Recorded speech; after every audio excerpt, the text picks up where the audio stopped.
Oke, Bu Eri akan membawakan materinya yang bertajuk representasi perempuan dalam ritual. Nah, Bu Eri ini merupakan akademisi ilmu linguistik di Fakultas Ilmu Budaya Universitas Hasanuddin Makassar, yang kajian-kajiannya berkisar pada subjek bahasa dan gender, folklore, dan antropologi linguistik, ekolinguistik, sosiolinguistik, dan lain-lain.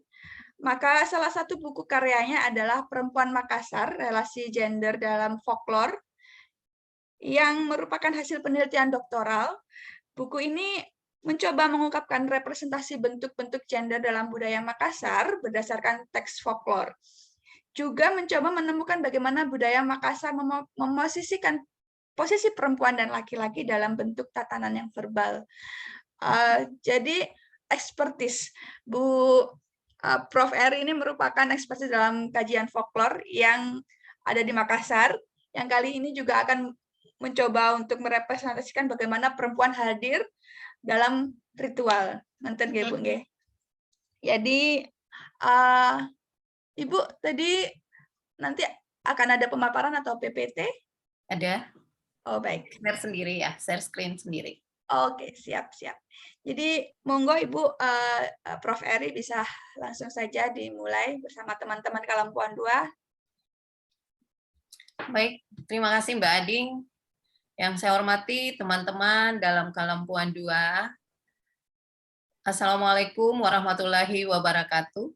Salam sehat untuk kita semua. Rasanya saya sangat bahagia hari ini karena bisa berjumpa dengan teman-teman dari komunitas yang berbeda. Saya baru pertama kali bertemu dengan kawan-kawan dari teater ya. Biasanya bertemu dengan mahasiswa ataupun orang-orang yang berkecimpung dalam akademisi atau juga ibu-ibu yang ada di dalam komunitas organisasi perempuan. Biasanya seperti itu. Nah, hari ini saya bersama dengan para perempuan hebat, khususnya yang berkecimpung di dunia teater. Selanjutnya saya ingin share screen, izinkan saya untuk share screen.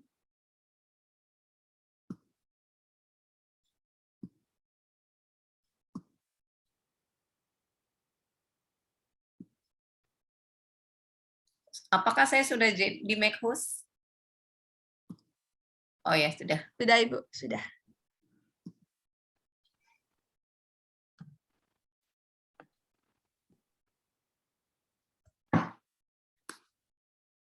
Oke, sesuai dengan apa yang diberikan kepada saya, ataupun judul yang diberikan kepada saya oleh Panitia Kalampuan 2, yaitu representasi perempuan dalam ritual.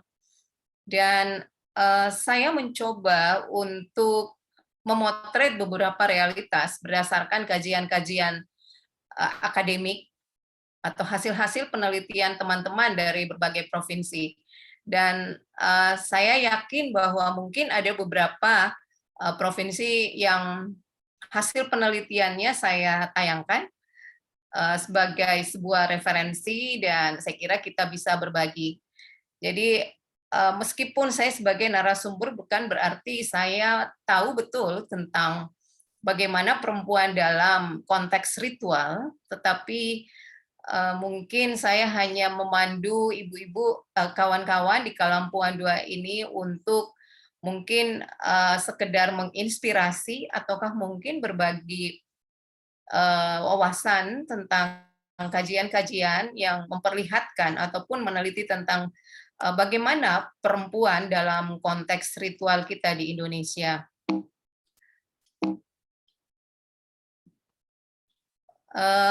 Makanya saya mengambil latar belakang bahwa kenapa kita berbicara tentang ritual, dan pada saat kita berbicara tentang ritual, khususnya tentang representasi perempuan dalam ritual, maka kita juga ingin melihat bahwa sebenarnya perempuan itu merupakan pihak yang potensial dan menjadi fokus perhatian terhadap kompleksitas dinamika budaya etnik lokal. Dan kita tahu bahwa di dalam ritual banyak sekali peran perempuan yang bisa kita potret di dalamnya.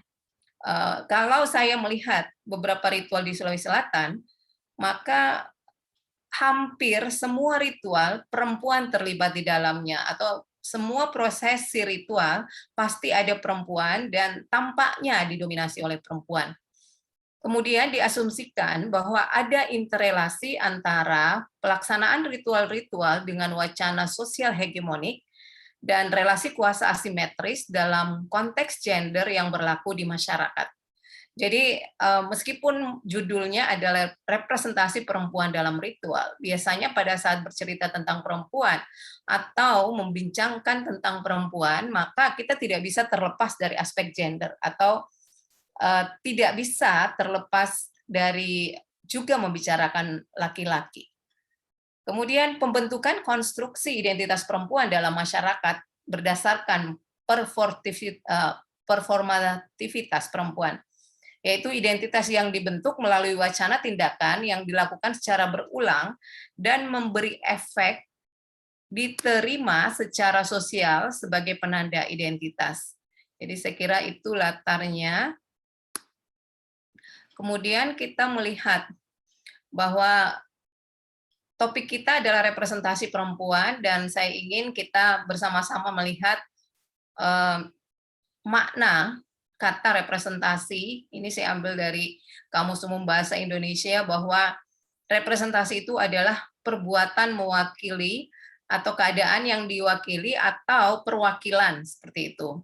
Nah, sedangkan untuk theory of representation, untuk Stuart Hall, itu dikatakan bahwa karena ini mungkin fokus ke bahasa ya, penggunaan bahasa untuk menyampaikan sesuatu yang berarti atau meaningful kepada orang lain. Ini menurut teori representasi. Nah, dikatakan juga bahwa representasi adalah bagian terpenting dari proses di mana arti atau meaning diproduksi dan dipertukarkan antara anggota kelompok dalam sebuah kebudayaan.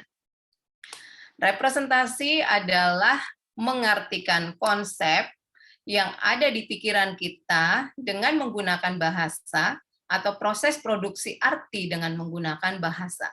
Jadi ini memang hal ini lebih kepada representasi bahasa. Makanya saya mengambil konsep umum dari representasi di Kamus Umum Bahasa Indonesia. Kemudian ada kata ritual. Saya juga mengambil beberapa pengertian tentang ritual, yaitu merujuk kepada rangkaian kegiatan berupa gerakan, nyanyian, doa, dan bacaan, menggunakan perlengkapan baik dilakukan secara sendirian maupun bersama-sama. Biasanya dipimpin oleh seseorang dan mempunyai nilai dan tujuan tertentu. Saya kira kita semua biasa menyaksikan ritual-ritual yang ada di wilayah kita masing-masing, bahwa memang ada gerakan tertentu, misalnya yang diucapkan ataupun dilakukan oleh pemimpin ritual itu. Apakah mengangkat tangan seperti berdoa, apakah seperti mengusir setan, dan seterusnya ya. Kemudian ritual tertentu memang ada berupa nyanyian, seperti di Tanah Toraja itu biasanya upacara kematian, untuk ritual-ritual upacara kematian, kedukaan atau rasa syukur itu dengan nyanyian-nyanyian. Kalau ritual yang berhubungan dengan keagamaan biasanya dengan doa, dan ritual-ritual tertentu, misalnya ritual untuk apa yang ngelmu dan seterusnya, memperoleh sesuatu dari misalnya kalau di Makassar itu ada namanya ilmu kebal, ataukah mungkin ada menerima sebuah ilmu, biasanya menggunakan bacaan-bacaan tertentu. Dan juga perlengkapannya biasanya juga tertentu, apakah sirip, pinang, ada dupa, ya kemenyan, ada beras, ada lilin, dan seterusnya. Kemudian ritual dilaksanakan dalam rangka menjalin hubungan secara transendental dengan sesuatu yang dianggap sebagai yang maha kuasa. Nah, jadi memang secara umum kita pahami bahwa sebenarnya ritual itu memang seperti mengadakan koneksi juga komunikasi gitu dengan dengan Yang Maha Kuasa. Sebelum Islam datang, maka yang dianggap punya kekuatan itu adalah apakah pohon atau batu, karena pada zaman dahulu sebelum Islam datang, maka animisme merupakan satu kepercayaan yang memang diyakini oleh orang-orang kita yang ada di Indonesia.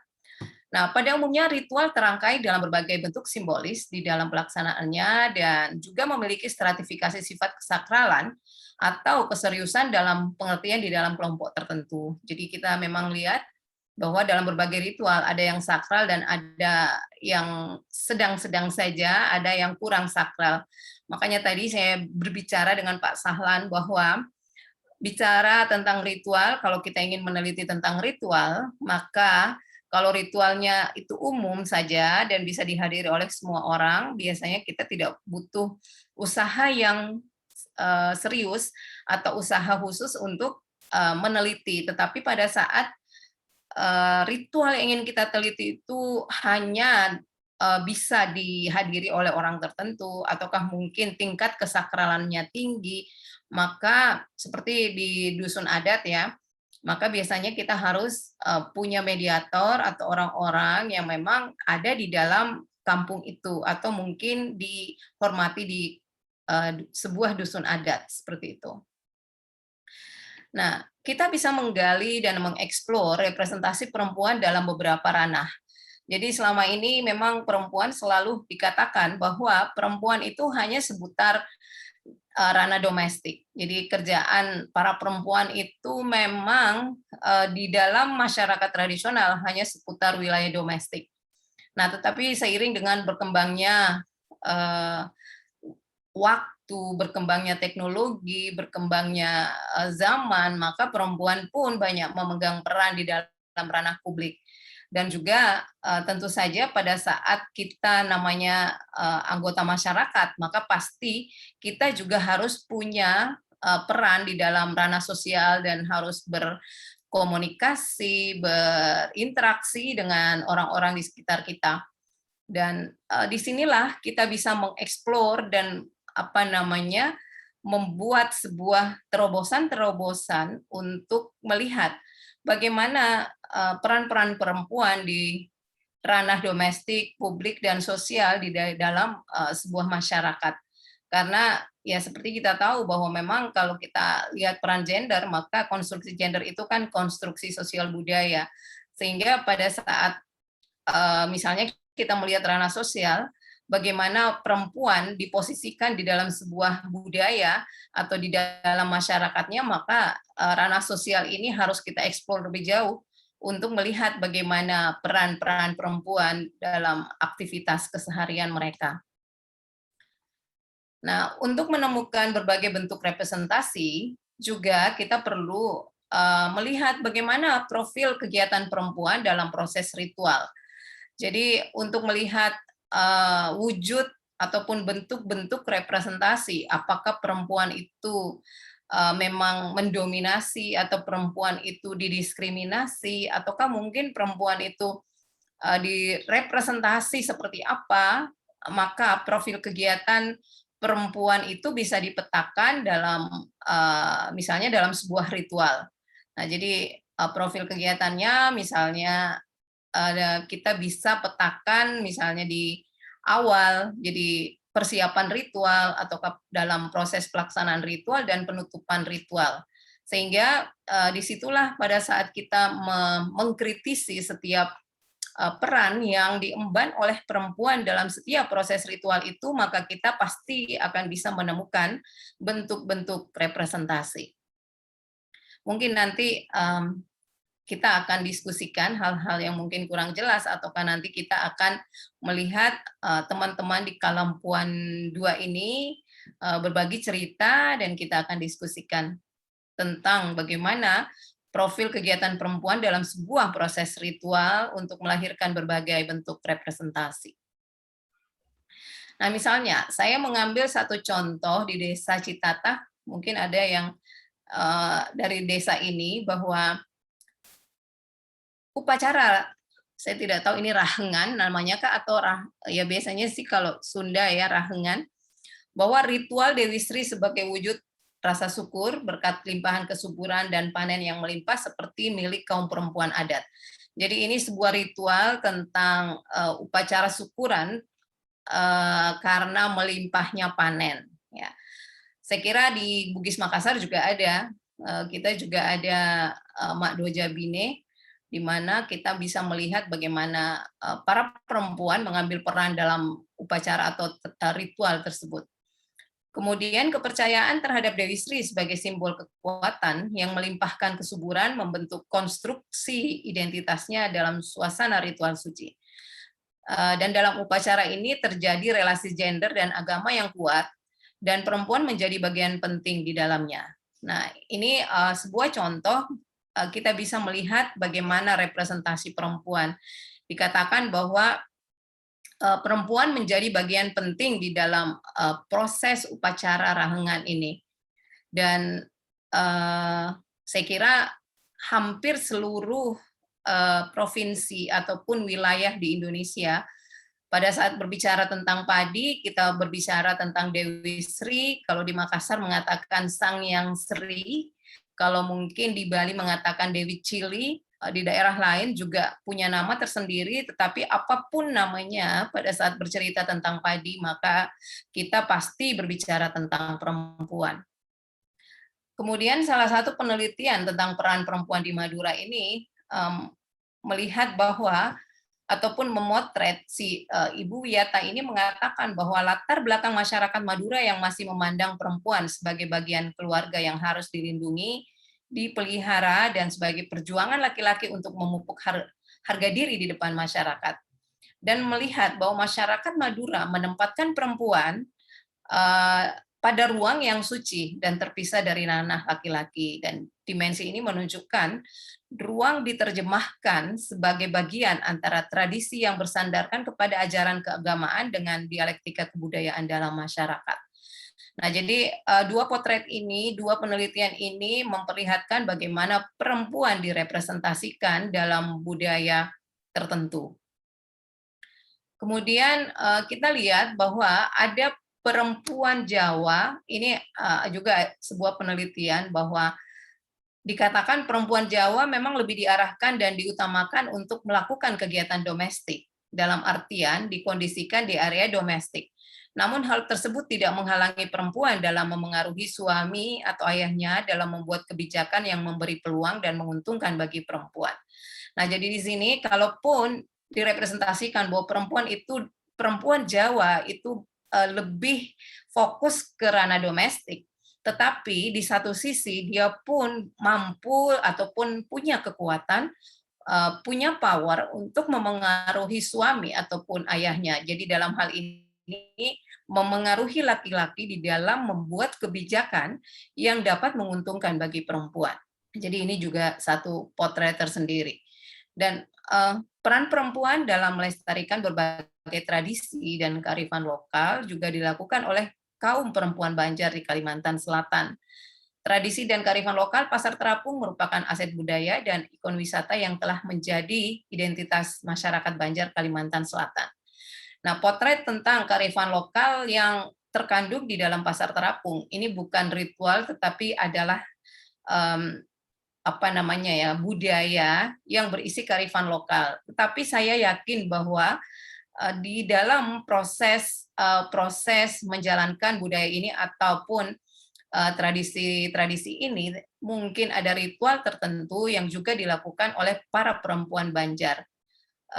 Biasanya kalau di Bugis Makassar ada sumur yang dianggap berani yang berhubungan dengan air, biasanya sebelum turun apakah melaut ataukah istilahnya patorani ya, mencari ikan terbang itu sampai 4 bulan di laut. Biasanya sebelum turun ke perahunya mereka mengambil air. Jadi ada ritual tertentu untuk pengambilan air dari sumur yang namanya sumur berani ya, sumur yang dikeramatkan seperti itu sebelum dia turun ke laut, turun ke perahu.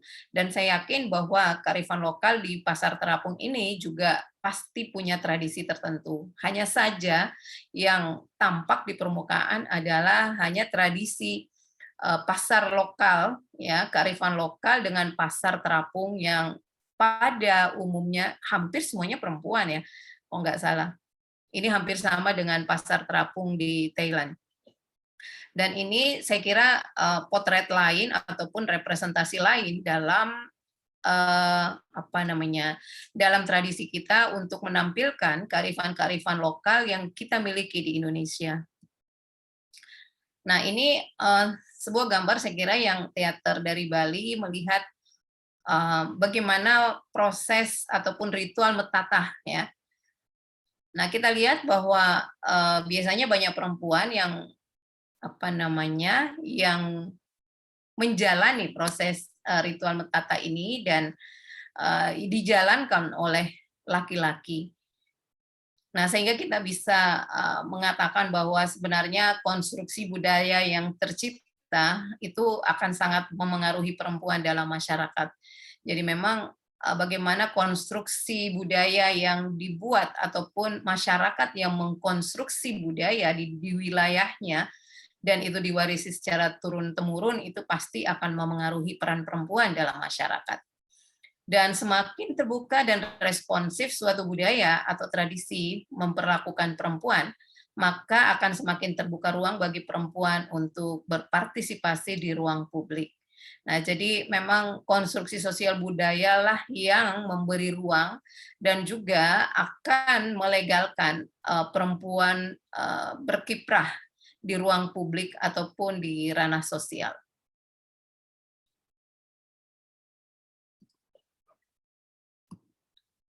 Nah, kemudian kalau kita lihat beberapa representasi perempuan dalam ritual, saya kira semua ritual-ritual yang ada di Indonesia, termasuk di Sulawesi Selatan, maka itu biasanya berpusat pada 3 tahapan ataupun evolusi kehidupan manusia.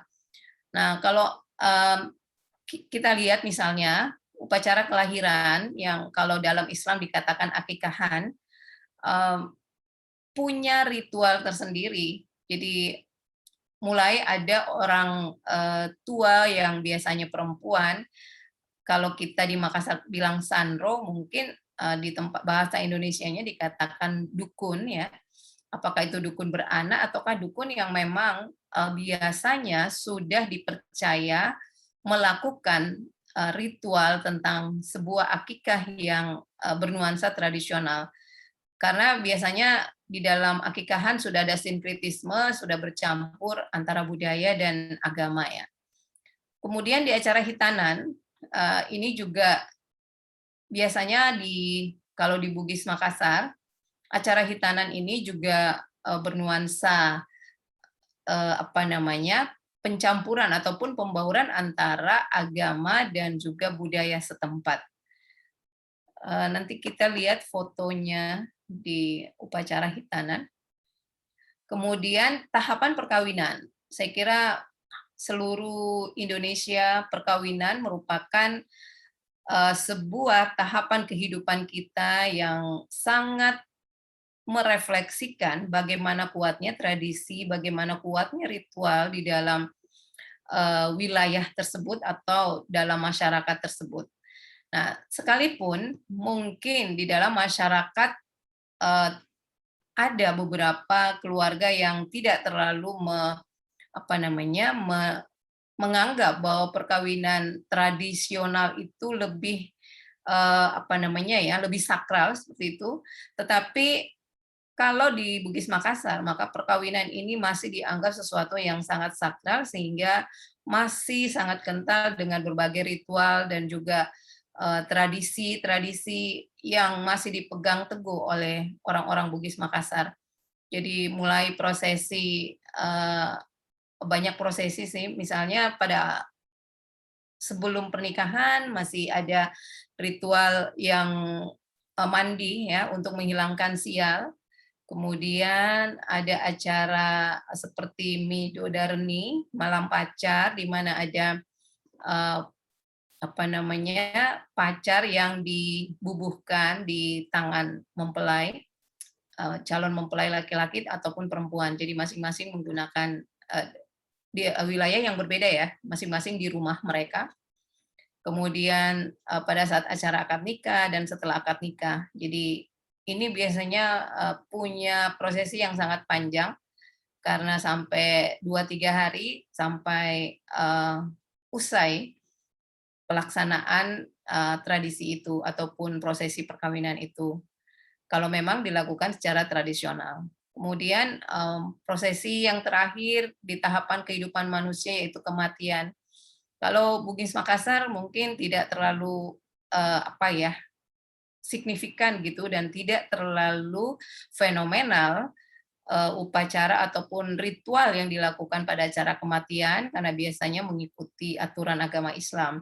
Tetapi kalau di Tanah Toraja justru pesta kematian itulah yang paling fenomenal dan paling meriah dibandingkan pesta perkawinan mereka. Nah, jadi justru mereka mencari uang, mencari harta untuk ditabung, ya, mencari uang untuk ditabung hanya untuk memeriahkan pesta kematian. Makanya Rambu Solo itu namanya Rambu Solo, pesta kematian orang Toraja, bisa menghabiskan uang miliaran rupiah dan lebih mewah, lebih mahal dibandingkan pesta perkawinan mereka. Tapi kalau Bugis Makassar justru di perkawinan lah yang paling utama. Jadi memang berbeda tradisi. Nah ini contoh ataupun foto di mana seperti malam midodareni, jadi malam pacar. Jadi seorang perempuan yang akan melangsungkan akad nikah esok harinya dan juga laki-laki yang akan menikah esok harinya, maka di masing-masing rumah akan mengadakan namanya akorontigi, kalau Bugis mengatakan mapaci, bahasa Indonesianya malam pacar, dan dibubuhkan daun pacar oleh orang-orang yang dianggap punya bibit bebet bobot dan bisa menulari sang pengantin, sang calon pengantin. Semua perangkat-perangkat pun punya filosofi, mulai dari lilin, mulai dari sarung yang 9, kemudian ada daun nangka dan seterusnya, itu semuanya punya filosofi.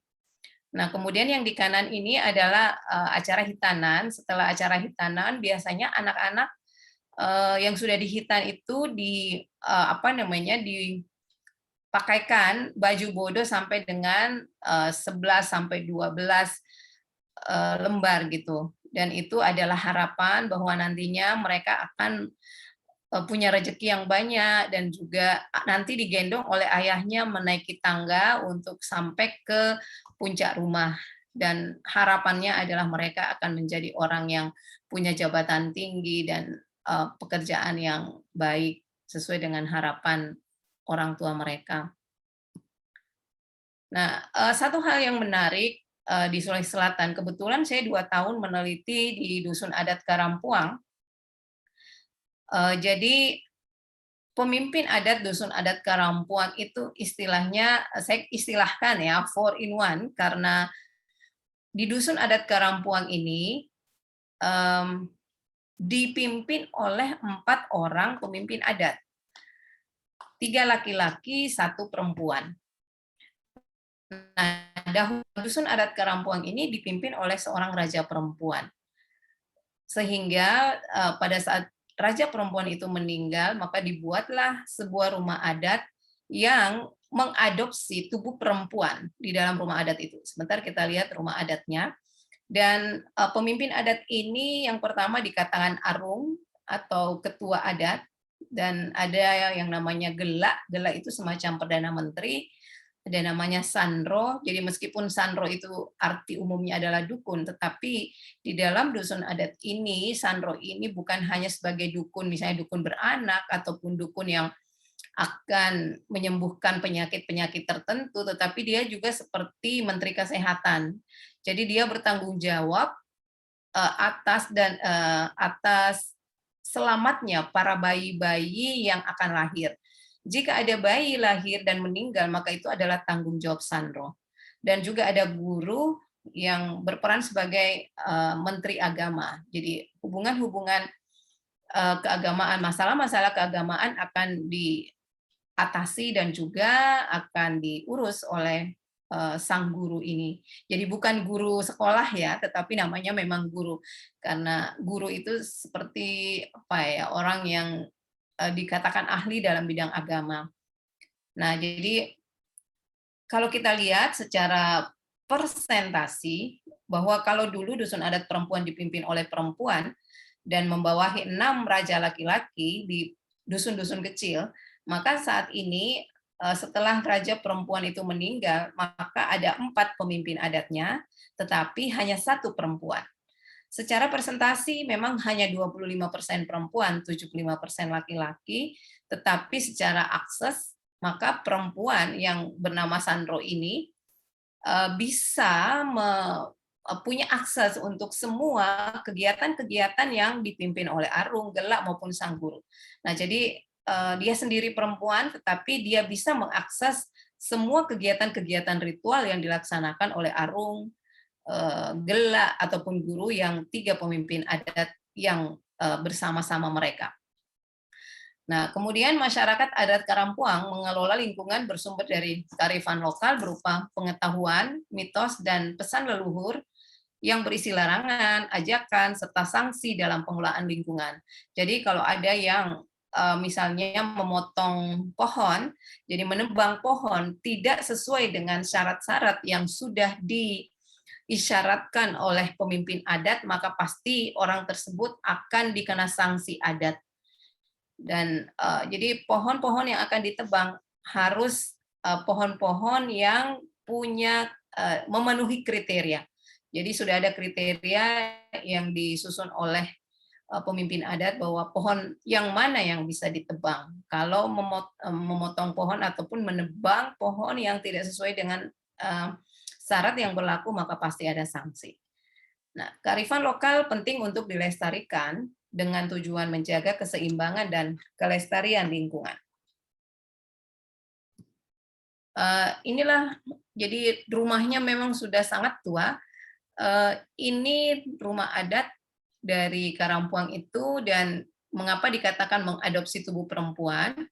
Karena ini sebenarnya ada seperti mahkota, ini di kiri kanannya ada seperti anting, kemudian pintunya tidak berada di depan. Jadi biasanya pintu itu ada di depan untuk rumah tradisional. Tetapi rumah adat ini pintunya berada di tengah-tengah rumah. Nah, mengapa di tengah-tengah rumah? Karena pintu ini dianalogikan dengan rahim perempuan, di mana rahim perempuan itu berada di tengah-tengah. Sehingga pada saat kita ingin menaiki rumah ini, maka kita akan menolaknya ke atas. Jadi tidak menolak ke belakang ataupun ke depan, tetapi pintunya ditolak ke atas. Dan pada saat kita menaiki tangga ini dan masuk ke dalamnya, maka kita akan bertemu dengan dapur dari 2 sisi. Seperti kita tahu bahwa dapur adalah sumber kehidupan, dan sumber kehidupan bagi seorang bayi ada dan juga ada pada perempuan, yaitu air susu ibu.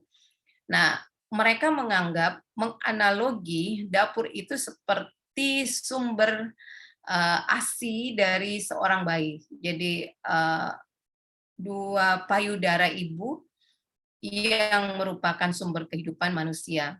Nah, jadi dia bisa diakses dari 2 sisi. Dan di kiri kanannya dapur ini atau ruangan yang ada di dalam rumah adat ini agak naik 50 cm karena dianalogikan dengan punggung perempuan.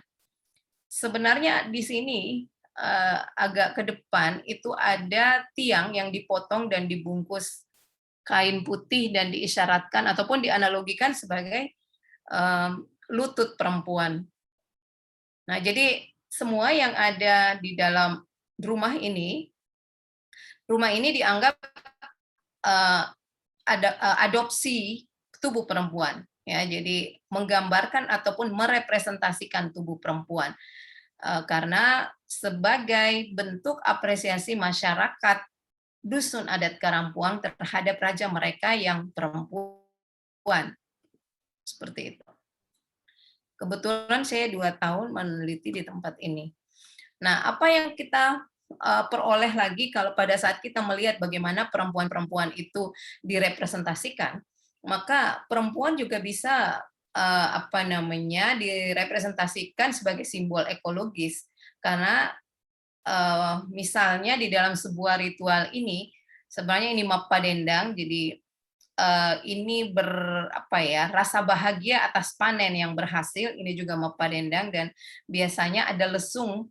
Lesung-lesung ini yang akan apa namanya, saya kira sama ya di Jawa dan Sunda juga seperti itu, sebagai simbol kebahagiaan.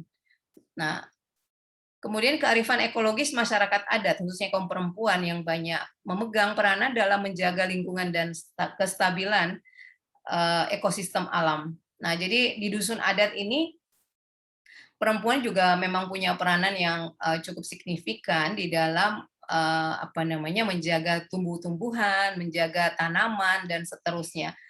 Dan mereka mengatakan bahwa sebenarnya alam itu adalah ibu.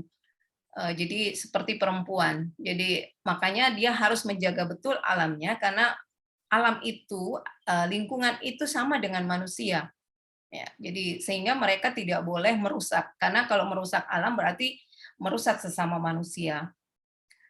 Dan kita lihat bahwa sebenarnya kearifan-kearifan ekologis yang mereka pegang teguh itu bisa menjadi media penyadaran untuk peduli lingkungan dan menjaga bumi agar tetap aman, termasuk cara menebang pohon, pohon apa yang harus ditebang dan seterusnya. Ini merupakan apa namanya, peringatan-peringatan dan juga menjadi satu bentuk kepedulian terhadap lingkungan untuk menjaga bumi agar tetap aman, seperti itu. Dan ini mereka warisi secara turun-temurun. Untuk apa namanya, untuk menjaga alam pun mereka punya ritual tertentu, dan ini biasanya dilakukan oleh Sandro, yang perempuan tadi, salah seorang pemimpin adat di dusun adat Karampuang. Saya ingin memberikan, meskipun sebenarnya ini bukan tradisi ataupun bukan ritual, tetapi saya ingin menginformasikan, dan mungkin teman-teman di Kalampuan bisa mengeksplor bagaimana ungkapan-ungkapan yang diperuntukkan bagi perempuan. Jadi bagaimana budaya setempat merepresentasikan perempuan melalui ungkapan-ungkapan, ataupun mungkin apakah di dalam karya sastra ataukah mungkin dalam ungkapan-ungkapan keseharian. Nah, kalau perempuan Makassar, maka kata ibu itu ada dua. Ada ibu yang memang mama, ada ibu yang dikatakan androng ya. Jadi androng itu sebenarnya ibu. Nah, androng itu bisa berarti ibu atau mama, tapi bisa juga di dalam arti konotasi, berarti apa namanya, sesuatu. Jadi bisa ibu yang untuk arti konotatif. Misalnya androng rante, androng ini ibu, rante ini kalung. Jadi ibu kalung atau leontin. Nah, dalam budaya Makassar, andron rante atau leontin itu adalah berarti ibu kalung. Ya, ibu kalung.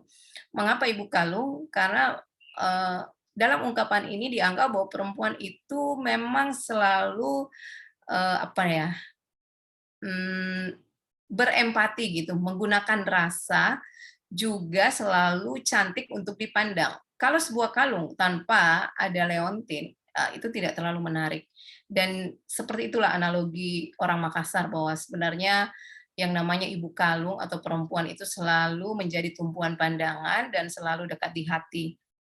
Begitu juga dengan ibu jari, saya kira kita semua paham tentang ibu jari dan mengapa ibu jari yang seperti ini. Ini pun kita tahu bahwa dalam budaya Bugis Makassar, dan saya kira beberapa budaya, bahwa tidak sembarang jari yang bisa menjadi ibu jari, tetapi ibu jari itu harus mampu mendekati anak-anak jari secara mudah. Sehingga kalau kita misalnya melihat ibu jari kita, maka jempol itulah yang paling gampang mendekati semua jari-jari kita. Meskipun jari tengah adalah jari yang tertinggi, tetapi dia susah untuk bertemu dengan kelingking, ya. Tetapi kalau ibu jari, maka dia mampu mendekati semua anak-anak jari. Kalau di dalam budaya Makassar, jari-jari itu adalah anak-anak. Jadi kalau ditanya pakai bahasa Makassar, siapa mijarinu berarti sudah berapa keturunan kamu. Jadi jari-jari ini adalah anak-anak dan ini adalah ibunya. Dan pada saat ibu dan anak-anak itu bersatu, maka dia akan menjadi kekuatan yang dahsyat. Jadi mampu meninju dan mampu kalau meninju ataupun mungkin berbuat sesuatu, maka tekanannya pasti lebih kuat. Nah, kemudian ada Androntuka. Androntuka itu ini pegangan dari anak-anak tangga. Mungkin kita dalam budaya lain mungkin bingung ataukah mungkin tidak pernah memikirkan kalau kita biasanya kan dikatakan bahwa tembok Berlin itu punya 100 anak tangga. Kalau kita ke Batu Cave Malaysia juga dia punya 100 anak tangga. Itu anak tangga. Tapi kita tidak pernah bertanya di mana ibu tangganya. Nah, kalau budaya Makassar ini memang sudah jelas ada androng tuka. Ini ibu tangga yang tempat bertumpunya anak-anak tangga. Dan di situ ada filosofi bahwa ibu tangga merupakan tempat bertumpunya anak-anak tangga. Kalau ibu tangganya tidak kuat, maka anak-anak gampang jatuh, gampang rapuh. Tetapi kalau ibu tangganya kuat, maka anak-anak pun pasti akan kuat. Dan dianalogikan bahwa ibu tangga itulah tempat bertumpunya anak-anak tangga untuk mencapai kehidupan dari tahapan satu ke tahap lain sampai dengan ke puncak kehidupan mereka. Dan saya kira yang terakhir saya hanya ingin mengatakan bahwa sebenarnya representasi perempuan dalam berbagai ritual, tampaknya perempuan itu mendominasi dalam setiap prosesi ritual. Khususnya di Sulawesi Selatan kita melihat termasuk di dusun adat bahwa setiap prosesi ritual perempuan pasti terlibat di situ, meskipun ada yang signifikan, ada yang tidak signifikan, tetapi akses mereka di dalam prosesi ritual itu tampak mendominasi. Dan peran perempuan dalam berbagai ritual itu sangat signifikan, mulai dari persiapan, pelaksanaan, hingga akhir ritual. Jadi ini saya memotret beberapa tadi ritual dan juga budaya yang ada di Sulawesi Selatan, dan makanya saya mengatakan bahwa sebenarnya pada saat kita memotret representasi perempuan, maka representasi perempuan itu akan sangat variatif di dalam setiap ritual. Saya kira terima kasih atas perhatiannya, dan jika ada yang mungkin mau ditanyakan, kita akan diskusikan, jadi bukan hanya pertanyaan, tapi mungkin kita akan diskusikan bersama. Terima kasih. Assalamualaikum warahmatullahi wabarakatuh. Waalaikumsalam, Prof. Eri. Terima kasih pemaparannya, wah, luar biasa sekali ya bagaimana Prof. Eri mendedah sedikit banyak contoh-contoh bagaimana representasi perempuan hadir dalam ritual-ritual yang terjadi di daerahnya, begitu, dan bagaimana kemudian perempuan ini, kehadiran perempuan dan representasi perempuan ini kemudian bisa dijabarkan begitu dalam ruang-ruang yang lebih besar daripada hanya ruang-ruang domestik, begitu nggak Bu Eri, Prof. Eri. Nah, teman-teman bisa dibuka lagi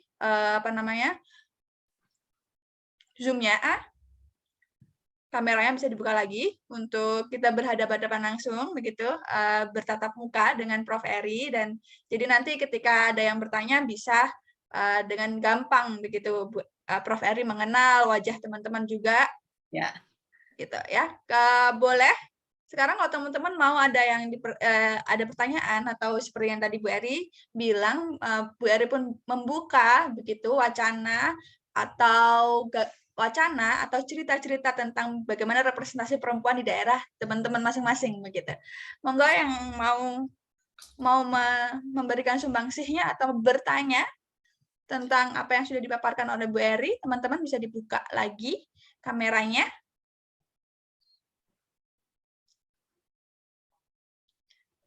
Bisa langsung open mic, teman-teman.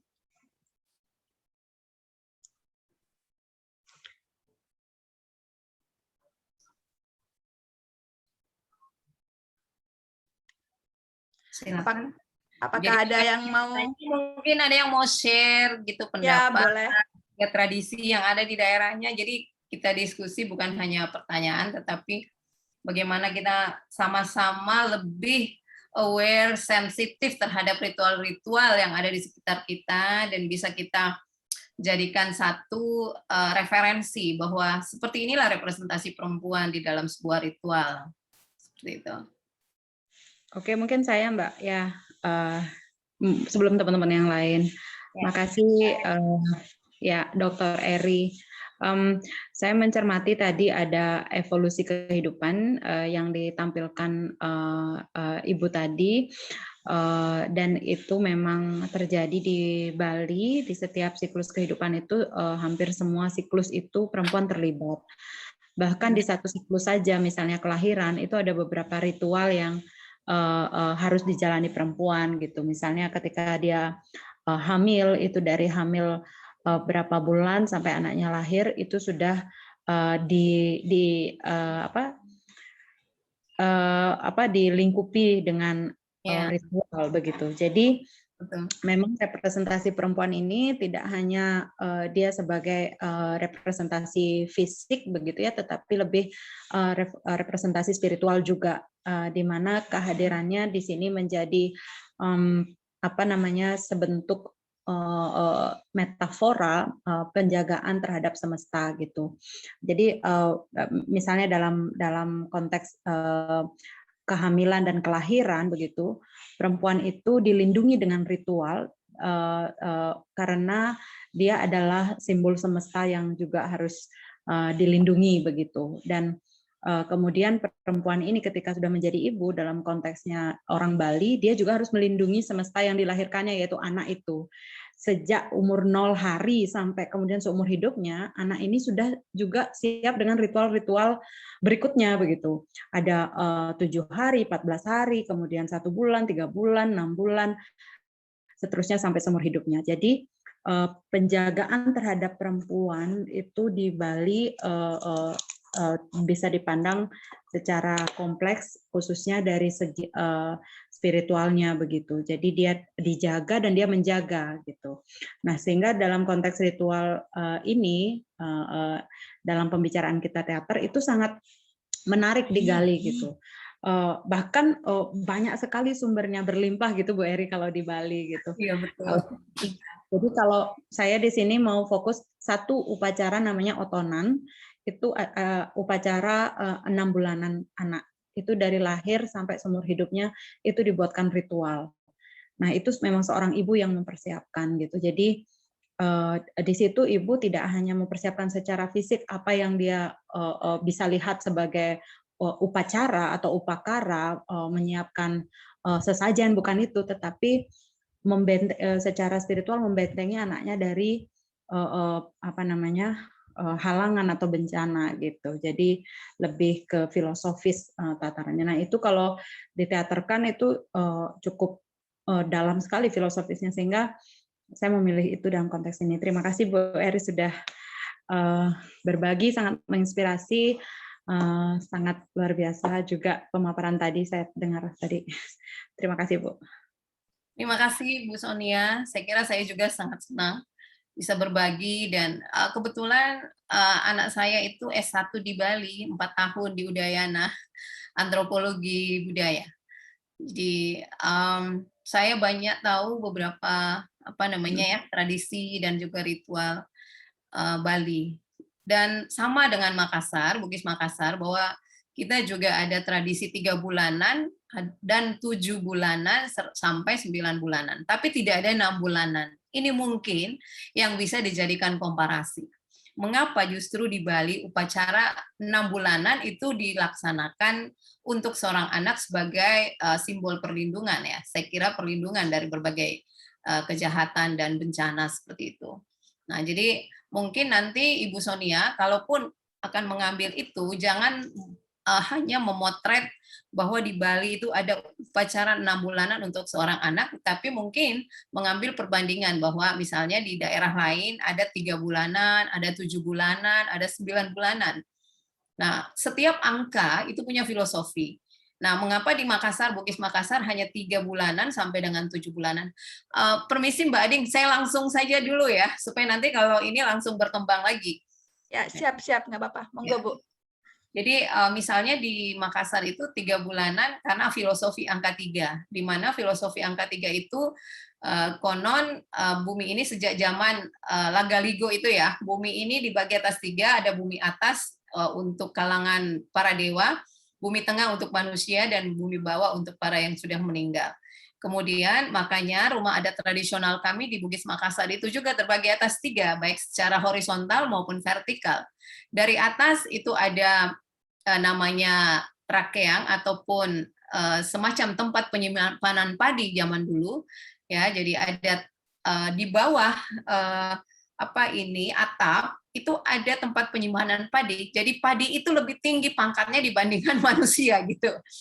Manusia berada di tengah yang punya rumah, kemudian di bawah ada namanya Pasiringang. Jadi karena kita rumah panggung, maka di bawah itulah tempat beraktivitas. Dahulu justru di bawah panggung itu ada ternak, ya, jadi ternak. Tapi kan menurut ilmu kesehatan tidak boleh ada kotoran ternak di bawah rumah karena itu akan menguap ke atas. Sehingga itu tidak lagi digunakan ataupun tidak dijalankan oleh orang Bugis Makassar. Nah, jadi itu dari atas ke bawah. Dari depan ke belakang, rumah adat Bugis Makassar itu ada semacam teras di depan untuk menerima tamu yang mungkin bukan keluarga dekat. Kemudian ada namanya badan rumah, ya, jadi kalebala itu badan rumah, tempat beraktivitas, dan ada dapur di bagian belakang. Nah, itu filosofi angka 3. Nah, filosofi angka 7 juga, mengapa 7 bulanan? Karena 7 bulan itu punya filosofi tertentu, bahwa kita ada 7 hari dalam seminggu, ada 7 petala, atau bagian di dalam otak kita, ada 7 zat yang ada dalam tubuh kita, dan seterusnya. Dan 7 itu menurut orang Makassar adalah selalu selalu 7 itu berarti selalu oke lah gitu. Jadi mungkin nanti Ibu Sonia harus menjajaki angka 6, filosofi angka 6 di dalam budaya Bali. Mengapa? Ya, kalau saya di Bali langsung ya Bu ya, saya tanggapi juga karena ini supaya berdialog juga. Di Bali itu memang ada 3 bulanan ada, 6 bulanan ada, sampai seterusnya. Tetapi yang seumur hidup dilakukan tuh yang 6 bulanan. Filosofi angka 6 itu kita di Bali ada namanya 6 sifat yang harus diperangi gitu. Namanya sadripu. Sadripu itu 6 sifat keburukan manusia, ada ketamakan, ada mabuk begitu, kemudian ada keangkara murkaan, kemudian ada iri, dengki, dan kemudian ada beberapa. Nah itu 6 itu juga di sini dilebur begitu, dilebur supaya tidak menjadi raksasa dalam hidup kita. Jadi 6 keburukan itu istilahnya setiap dilahirkan itu dikikis sampai seumur hidup gitu. Jadi sadripu kami juga di sini banyak sekali filosofinya, termasuk tadi mirip ya, angka 3 itu juga mirip, tetapi yang seumur hidup dilakukan itu memang otonan. Oton itu berasal dari kata wetu. Wetu itu hari lahir. Jadi ulang tahun istilahnya kalau di Bali. Ya, wetu itu kan keluar. Jadi otonan itu hari lahir. Nah, kami yakin juga di sini bahwa ketika kami lahir tuh kami lahir bukan sendiri, tapi ada saudara yang mengikuti gitu. Jadi ada air, ada darah, ada selaput-selaput, kemudian ada ari-ari, itu semua 6 saudara-saudara yang yang hadir bersama kita. Jadi seperti itu Bu. Cuma kalau misalnya saya mengambil semuanya ada 3 bulan, 6 bulan, mungkin proyeknya nggak selesai karena ada deadline-nya. Jadi saya lebih fokus ke ritual 6 bulan, mengingat ini Oktober harus jadi naskahnya begitu. Bukannya harus jadi, tapi paling nggak sudah ada draftnya. Jadi mungkin saya mengambil otonan karena belum banyak ditulis juga. Kalau yang lain seperti 3 bulanan. Belum banyak itu, saya juga belum pernah dengar soalnya. Ya. Yang lain sudah sering, kayak 3 bulanan tuh paling sering, dan biasanya 3 bulanan itu paling meriah. Kalau otonan itu justru yang nggak terlalu meriah gitu. Ya, makanya sengaja saya menjelaskan tentang filosofi karena setiap tradisi ritual pasti kita berpijak di tradisi kita dan filosofi kita seperti itu. Saya kira bukan hanya Bali, Bugis, Makassar, tapi semua seperti itu ya. Saya kira begitu. Ya, Jadi, makasih terima kasih juga Ibu Sonia. Dan yang mungkin juga harus kita perhatikan bahwa sebenarnya untuk memperoleh representasi perempuan bukan hanya di ranah ataupun domain-domain tertentu, tapi juga kita bisa melihat bagaimana representasi perempuan dalam dimensi relasi kuasa, ya. Jadi misalnya bagaimana posisi perempuan dengan anak perempuan, dengan anak laki-laki, bagaimana perempuan sebagai kakak perempuan, adik perempuan, bagaimana bapak ibu. Jadi hubungan simetris kah atau tidak simetris atau asimetris seperti itu. Baik, saya kira begitu Mbak Ani. Boleh yang Mbak tadi pembicaraan sama Mbak Kadek luar biasa menarik bahwa ada tradisi 6 bulanan yang kalau saya di sini nggak ada kayaknya tradisi 6 bulanan di Jawa juga. Oh gitu nggak ada ya? Iya, kami juga tidak ada. Yang ada 3 bulan, 3, 7, dan 9 ya. 9 itu kan angka tertinggi ya. Jadi kalau di, 10 itu kan desimal, 1 dengan 0. Oh, enggak. Jadi kalau di Jawa tuh, kalau di Jawa Bu Eri itu kalau 7 bulanan jadi nggak boleh ada gini, ada mitos bahwa tidak boleh membeli barang-barang gitu sebelum barang-barang bayi sebelum usia 7 bulan ini kandungannya. Ya, pamali ya. Pamali katanya gitu. Ya, sama Makassar juga begitu. Katanya pamali.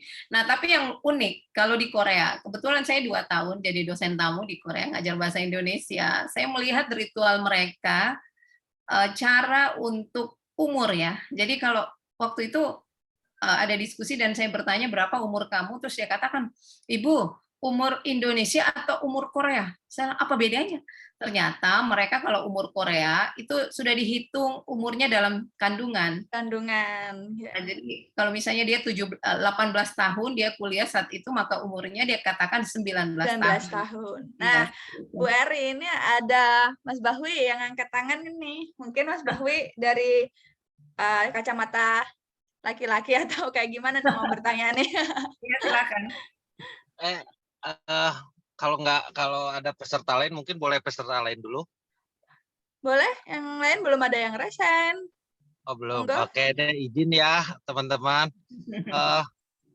Bu Eri, saya mau bertanya gini ya. Ini kan semua peserta akan coba menafsirkan ritual. Saya ingin pandangan Bu Eri terkait ada nggak sih soal etik atau estetik bagaimana menafsirkan ritual, karena seringkali kan masih ada yang berpandangan bahwa ritual ini berkaitan dengan tradisi, ya tradisi itu harus dijaga, nggak boleh dirusak gitu ya.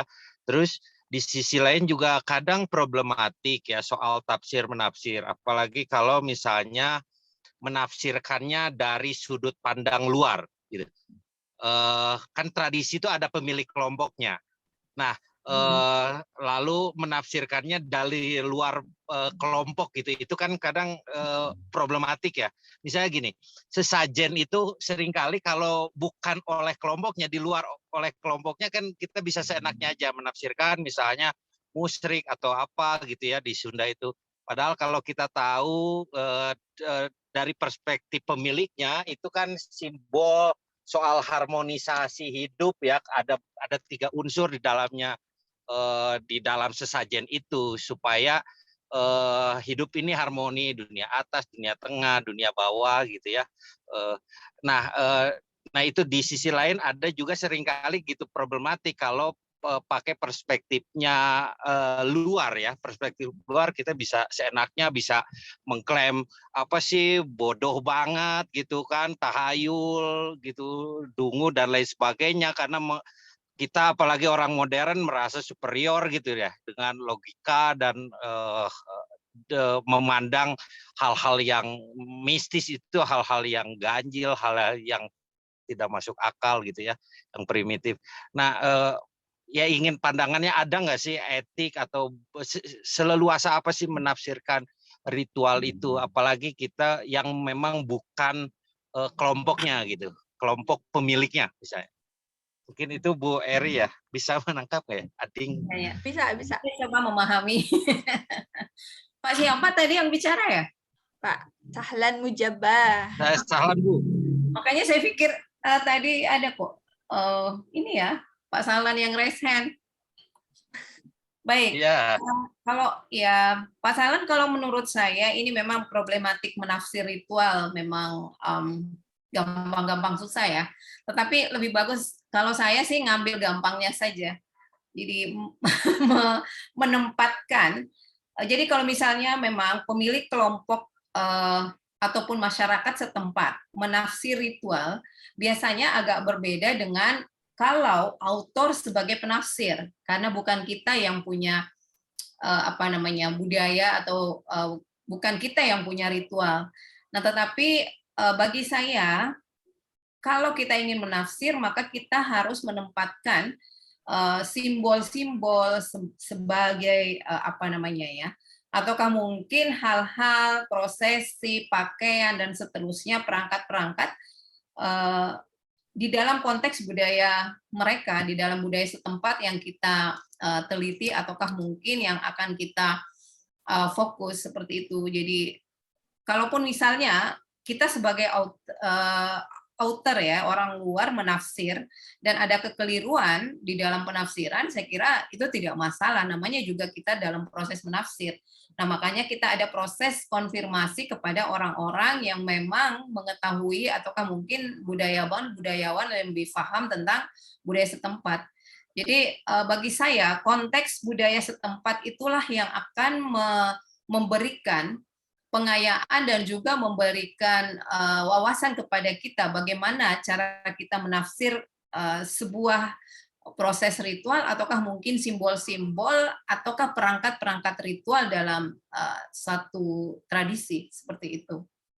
Nah, jadi kalau kita sebagai orang luar misalnya ya, kalau kenapa mesti ada lilin, kenapa mesti ada beras, kenapa mesti ada sarung dan seterusnya, maka kadang-kadang orang luar melihatnya dan menafsirkannya sangat mungkin sangat berbeda dan relatif kurang tepat ya. Dan pada saat kita menafsir, maka biasanya hasil tafsiran kita, kalau saya mengkonfirmasi dengan para budayawan atau orang-orang yang pernah meneliti tentang hal tersebut atau tentang ritual tersebut. Jadi sama misalnya kalau orang Tionghoa ya, mengapa orang Tionghoa, orang India yang beragama Hindu pada saat membuat ritual ada buah-buahan, harus ada jeruk, ada apel, ada pisang dan seterusnya. Sementara kita begitu juga mungkin dengan orang Bali ya. Tapi kalau orang yang Bugis Makassar maka buahnya itu biasanya cuma pisang aja. Kalaupun ada buah lain itu cuma kelapa. Dan pasti kelapa itu juga punya filosofi yang universal yang semesta dengan orang, mungkin bukan semesta tetapi seluruh Indonesia punya pemahaman yang sama tentang mengapa harus ada simbol kelapa seperti itu. Jadi bagi saya Pak Sahlan, saya misalnya kalau saya sebagai orang luar menafsir simbol ataukah mungkin menafsir tanda yang ada di dalam sebuah prosesi ritual, maka saya pertama-tama memahaminya dalam konteks budaya setempat. Kemudian saya mengkonfirmasi dengan para budayawan atau orang-orang yang memang dianggap punya pengetahuan dan wawasan tentang hal tersebut. Karena banyak orang justru dia menjalankan ritual, dia yang mengikuti prosesi ritual itu, tapi mereka tidak paham apa filosofinya dan apa maknanya. Mereka hanya mengatakan, ya memang seperti ini, dari dahulu kita melakukan seperti ini. Saya tidak tahu apa maknanya, tetapi ini harus ada. Benda ini harus ada. Jadi ada beberapa orang yang menjalankan ritual yang tidak paham apa filosofi dari apa yang mereka kerjakan. Saya kira itu Pak Sahlan yang bisa komentar. Terima kasih Bu. Baik. Berarti secara tidak langsung cara-cara konfirmasi atas konteks budaya yang hadir dalam simbol-simbol ritual itu tidak boleh dibaca secara a priori begitu nggih Bu? Iya, betul. Nah, kalau bagaimana nih ketika ritual tersebut gitu. Ritual tersebut itu kan yang tadi banyak Ibu contohkan adalah ritual-ritual yang representasi perempuannya hadir lebih kental begitu ya, tinggi begitu. Perempuan ditinggikan gitu. Bagaimana jika ritual-ritual itu gitu dalam sudut pandang perempuan sendiri yang di dalam konteks budaya mereka ternyata lebih apa ya, lebih mendiskreditkan begitu atau sedikit memberikan nilai lebih tidak seakurat itu begitu. Bagaimana etika gitu ketika kita mulai akan menafsir kembali ritual-ritual yang sedikit tidak sesuai dengan value perempuan pada saat ini, yang maksudnya tidak relevan atau seperti apa begitu. Bagaimana etikanya untuk seperti itu, Bu?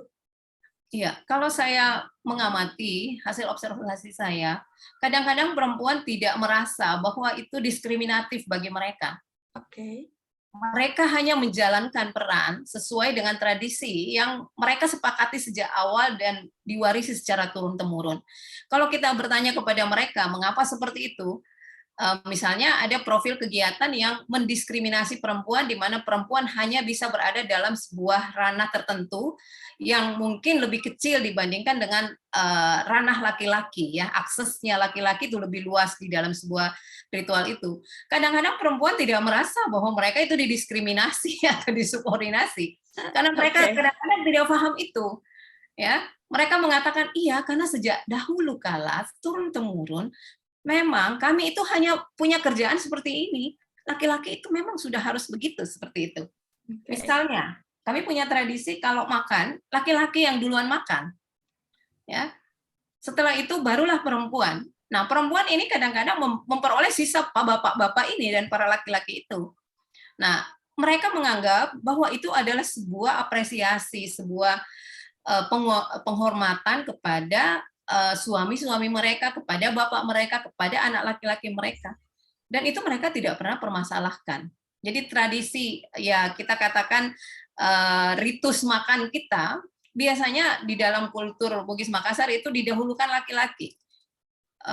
Sama juga saya diceritakan di Korea bahwa zaman dulu waktu mereka miskin, maka yang pertama kali makan itu adalah suami, kemudian anak laki-laki, kemudian anak perempuan, kemudian baru ibu-ibu makan. Nah, sehingga mereka punya pertanyaan untuk basa-basi mereka seperti greetings ya. Setelah mengucapkan salam, mereka biasanya bertanya, "Sudah makan? Sudah makan?" Dan itu saya dapati berulang-ulang awal saya tiba di sana dan saya bertanya kepada profesor saya mengapa pertanyaan orang Korea itu sudah makan, karena mereka dulu miskin dan banyak masyarakat yang tidak bisa makan. Sehingga mereka harus saling membantu. Nah, sehingga itu menjadi greetings mereka. Kalau kita kan biasanya apa kabar, mau kemana gitu. Seperti itu. Kalau mereka sudah makan, itu adalah pertanyaan pertama setelah kabar. Nah, jadi sampai banyak puisi yang ibu makan nasi dingin gitu. Dan ibu itu tidak merasa bahwa dia itu didiskriminasi atau disubordinasi. Itu merupakan justru kebanggaan bagi ibu-ibu di sana bahwa mereka itu mampu memberikan makan kepada suami, anak laki-laki, anak-anaknya perempuan, dan kemudian dialah yang makan nasi dingin yang sisa-sisa itu. Dan sama sekali para ibu tidak merasa itu sebuah nilai atau value yang rendah buat mereka. Nah, jadi di situ persoalannya Mbak Ading.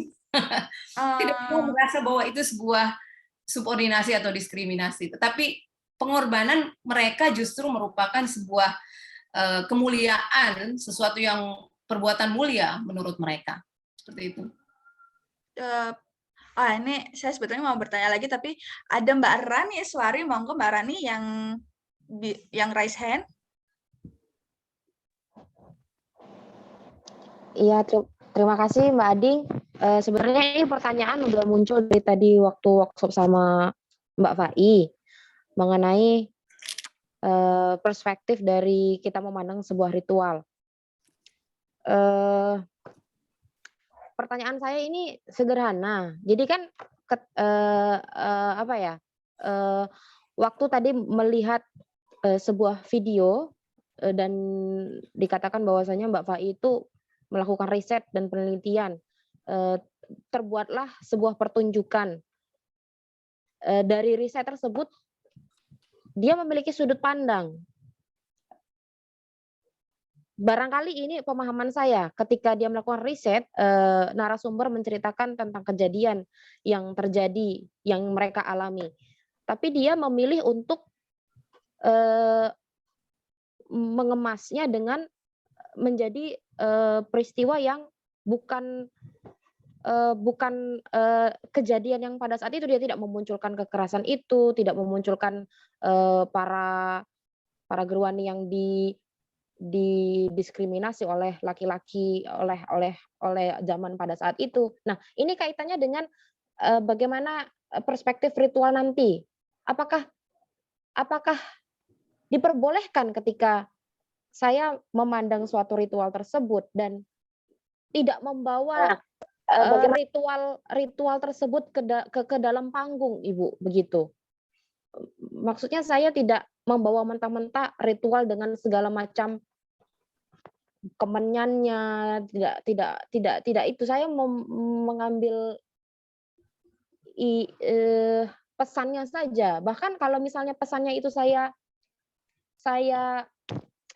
tabrak dengan keadaan zaman sekarang yang tidak lagi relevan, itu apa diperbolehkan begitu, Ibu?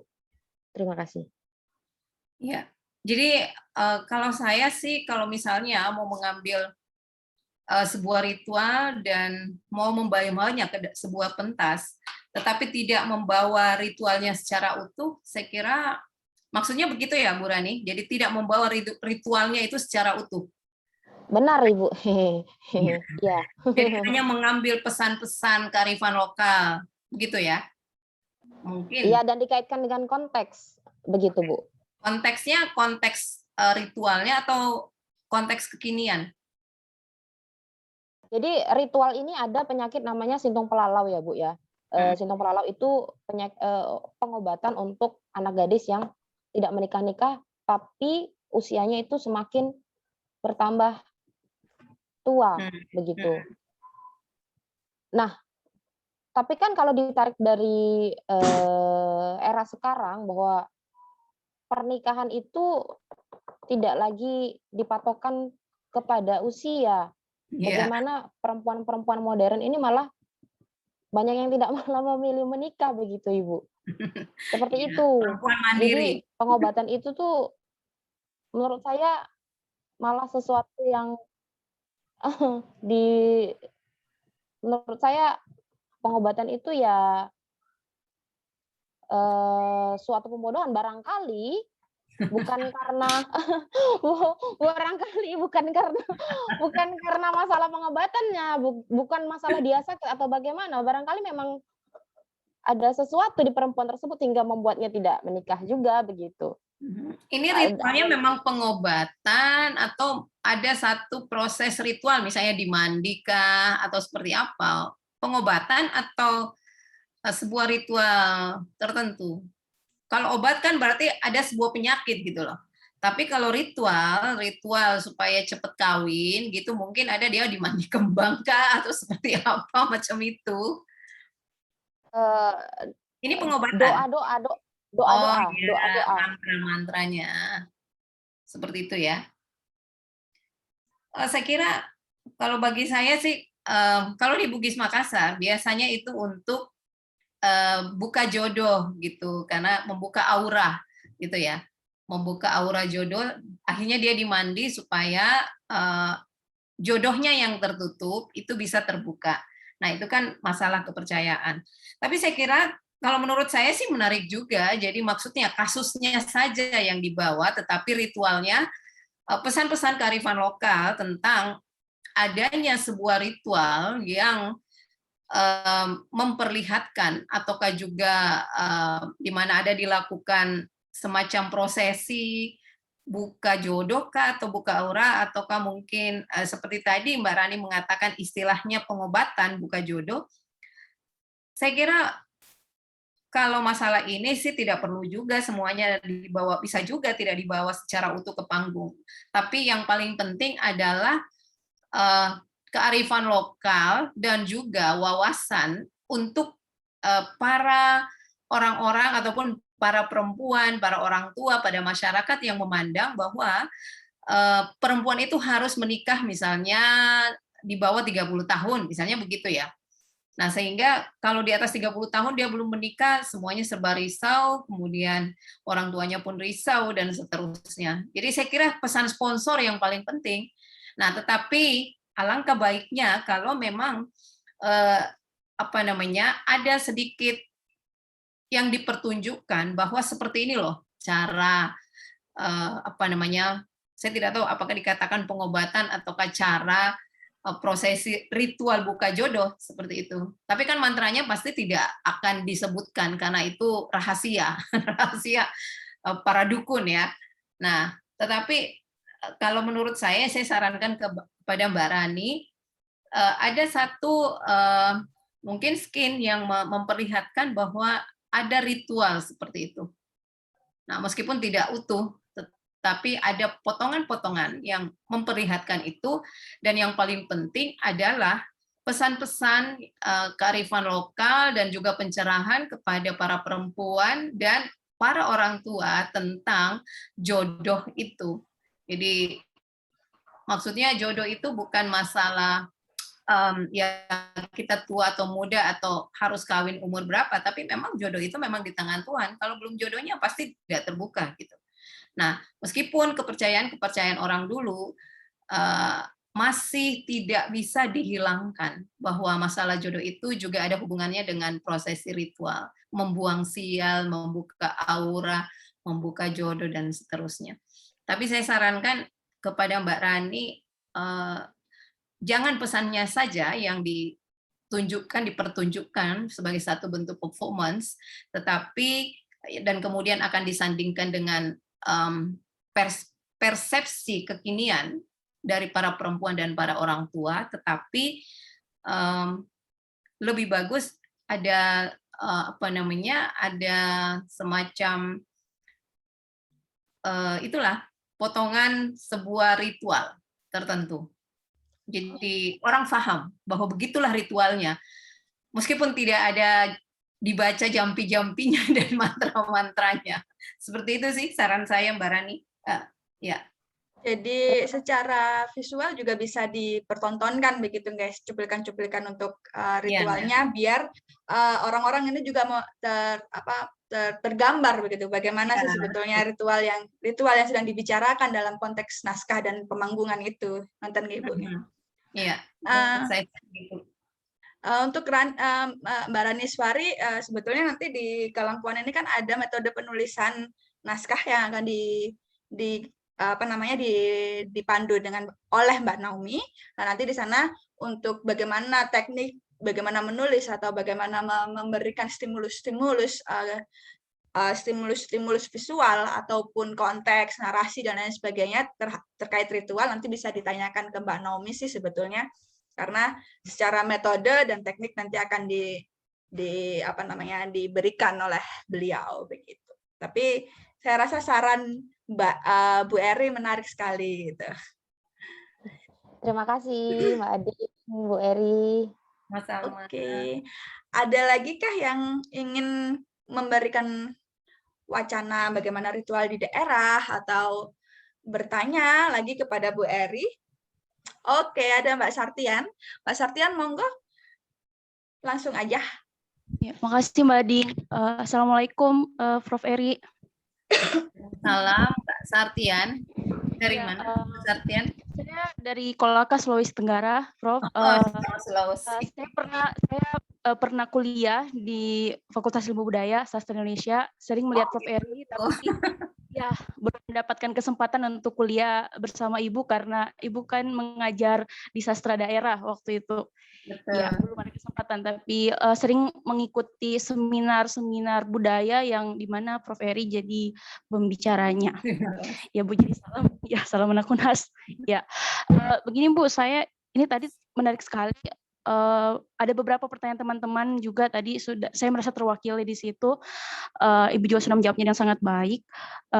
Yang ingin saya tanyakan Bu, bagaimana mendekati narasumber yang misalnya narasumber ini pemuka adat yang hampir semuanya itu laki-laki, Bu. Dan ketika misalnya kami ingin, saya dalam artian ini, saya perempuan, saya mau ingin mengambil salah satu ritual sebagai referensi, itu terkadang ada orang-orang tua saya pemuka adat itu yang semacam, bukan mungkin ya, saya menganggap itu membatasi. Mungkin itu cara beliau barangkali dalam hal menjaga kesakralan. Misalkan dia sampaikan bahwa ini bukan ruang untuk perempuan untuk mendengarkan misalkan mantranya. Tidak seharusnya perempuan yang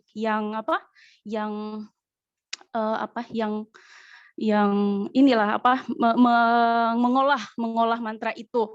Padahal saya bilang, niatnya saya itu baik, saya ingin bagaimana kemudian mantra-mantra ini yang kemudian juga jadi sastra lisan Tolaki, khususnya saya di suku Tolaki, Kolaka Sulawesi Tenggara itu bisa tetap lestari, karena kalau hanya disimpan sebatas pada pemuka adat itu sayang sekali, Bu. Karena kebanyakan dari mereka lebih begini, jangan dipelajari, enggak usah soalnya ini hanya khusus untuk kalangan ini saja, karena kalau dipelajari nanti disalahgunakan, apalagi kalau dituliskan. Sementara keinginan saya adalah itu diarsipkan, Bu, didokumentasikan, dalam artian tidak ada maksud saya untuk kemudian mantra-mantra itu atau ritual itu digunakan untuk ya mungkin yang hal-hal yang negatif lah, seperti itu, Bu. Bagi saya lebih ke pelestarian supaya generasi, apalagi di generasi saya itu, Bu, susah sekali untuk mendapatkan dokumentasi atau arsip secara tertulis, karena memang di suku saya sendiri tidak karena oral, jadi pewarisan ritual, pewarisan mantra dan segala macam itu diturunkan secara lisan, tidak diarsipkan seperti Bugis Makassar, apalagi kita lihat Lagaligo itu pendokumentasinya sangat luar biasa dan lontara, maksud saya. Sementara di kami itu tidak. Itu bagaimana, Bu? Itu yang pertama, Bu, bagaimana mendekati narasumber yang pemuka adat dengan pola pikir seperti itu. Kemudian kedua, bolehkah saya atau bolehkah kami menggunakan ritual sebagai referensi pertunjukan, tetapi untuk mengkritisi ritual itu, karena menurut saya ada, kalau di suku saya ada beberapa ritual yang menurut saya sudah tidak relevan lagi, dan ada memang menurut saya diskriminasi perempuan di situ, di mana perempuan tidak diberikan ruang leluasa untuk berperan di situ. Itu bisakah, Bu, tanpa, maksud saya bukan untuk menyalahi adat atau tidak menghargai adat atau tidak ingin melestarikan, tapi bolehkah saya mengkritisi itu sebagai bahan kritis, bahan untuk menunjukkan bahwa ini alternatif pandangan dan sudut pandang yang lain, seperti itu, Bu, bukan dengan tidak maksud mengubah kesakralan ritual itu. Ya, itu saja, Bu, barangkali. Terima kasih banyak. Ya. Mbak Adi. Ya. Terima kasih, Mbak Satrian. Saya kira saya menjawab dari yang nomor 2, bolehkah menggunakan ritual sebagai kritikan. Saya kira ini penting juga, bahwa ritual itu bukan hanya ditampilkan apa adanya, ataukah ditampilkan atau di performance seperti tradisi-tradisi yang lalu. Sebenarnya itu bagus untuk proses pemertahanan ritual, tetapi di satu sisi, pada saat itu sudah mungkin didokumentasi ya yang asli, maka kita bisa mengambil, saya kira saya justru senang jika sebuah ritual itu di performance, tetapi dengan sudah melalui kritikan. Jadi sudah ada semacam kritisi yang bisa membangun dan juga memberikan pandangan. Jadi misalnya ritual yang memosisikan perempuan sangat diskriminatif, kemudian mungkin tersubordinasi, maka bisa dikritisi bahwa ritual ini, jadi saya kira saya tidak tahu ya, karena saya bukan penulis naskah, tetapi dalam naskah-naskah itu harus ditampilkan utuh dulu bahwa sebenarnya ritual ini seperti ini, dan kritikannya itu pada saat kita mengkritisi ritual atau tradisi yang ada itu dalam rangka membangun wawasan, juga mengkonstruksi pikiran-pikiran secara sosial budaya yang sudah mendarah daging, kemudian kita bawa mereka kepada pemikiran di masa kini. Saya kira itu satu hal yang sangat sangat penting dan juga sangat signifikan dilakukan agar supaya kita tidak menganggap bahwa tradisi itu justru yang melanggengkan bias gender, justru tradisi itu yang melanggengkan dominasi laki-laki, melanggengkan misalnya diskriminasi terhadap perempuan. Nah, jadi kalau saya sih pada saat dia ditampilkan tradisi itu didokumentasi secara utuh, apakah nanti misalnya mau dibawa ke panggung juga secara utuh, kemudian dikritisi bahwa sebenarnya ada hal yang kurang sesuai lagi tradisi ini jika kita bawa ke kondisi masa kini. Misalnya tentang bagaimana eksistensi perempuan, bagaimana peran gender saat ini yang mulai menggeliat, bukan saja misalnya dominasi laki-laki ataukah mungkin dominasi perempuan di dunia domestik, tetapi juga kita berusaha membangun kesetaraan gender melalui performance itu, melalui teater itu. Jadi kita bawa dulu dunia yang utuh, misalnya tradisi itu, kemudian mungkin ada narasi-narasi kritikan sebagai sebuah bentuk penyadaran tentang kesetaraan gender di masa kini, bahwa memang dulu perempuan seperti apa, dia bisa tersubordinasi di dalam kultur kita karena aspek ataupun karena patriarki, ya, budaya patriarki kita, juga mungkin ada diskriminasi di situ, tetapi pada zaman saat ini, maka meskipun kita patriarki, tetapi semua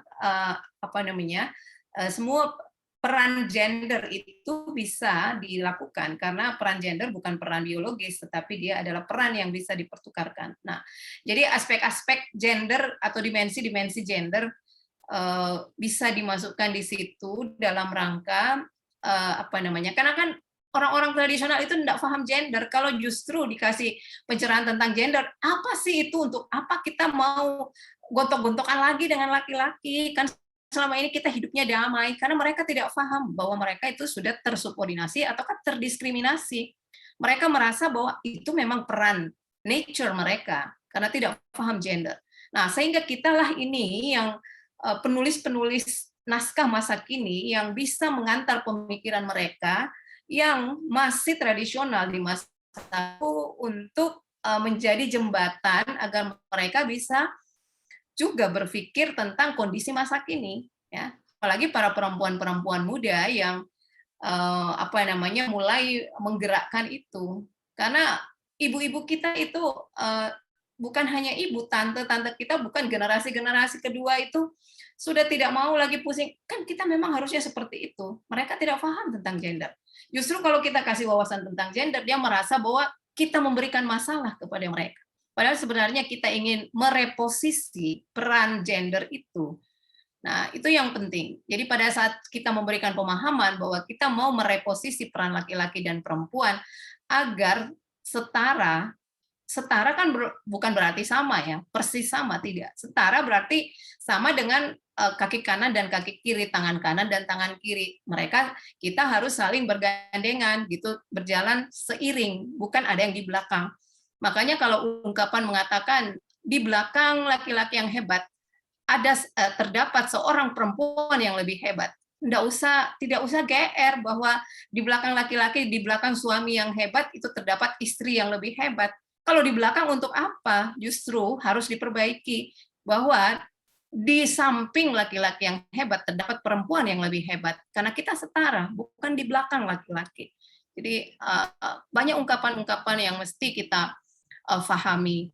Biasa juga dikatakan bahwa mengapa ada kata di madu untuk poligami, itu kan man-made language. Ya, dikatakan di madu supaya perempuan mengatakan, madu itu kan manis, banyak manfaatnya juga, padahal ini bahasa laki-laki. dikatakan di madu tapi efeknya racun, dan itu yang kita langgengkan. Jadi beberapa ungkapan sama dengan istri simpanan, istri gelap, kita ikut melanggengkan karena para perempuan ikut melanggengkan kata istri gelap, istri simpanan, tapi tidak ada suami gelap dan suami simpanan, suami penyimpan, tidak ada. Nah, jadi ada beberapa ungkapan yang memang harus diluruskan dan itu yang harus difahami oleh ibu-ibu masa kini. Oke, terima kasih Bu Eri. Begitu nggak ya Mbak? Tadi siapa tadi yang Mbak Sartian? Nah, tadi sudah ada yang raise hand, Mbak Ausin Bay. Apakah akan bertanya atau memberikan? Biasanya Mbak Ausin Bay ini ada banyak cerita gitu dari daerahnya. Monggo Mbak Ausin.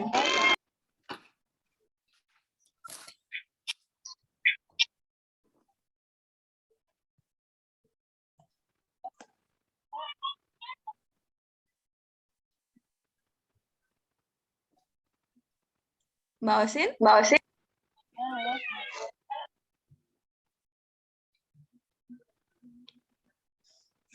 Oke, selain Mbak Ausin ada lagi yang ingin bertanya, nanti bisa Mbak Ausin di urutan setelahnya. Kalau ada yang mau, silakan. Kayak Mbak Ausin lagi jaringannya lagi nggak stabil. Apa Mbak Ausin udah? Oke, Mbak Halo Ausin. Kak, Oke, halo Mbak Ausin.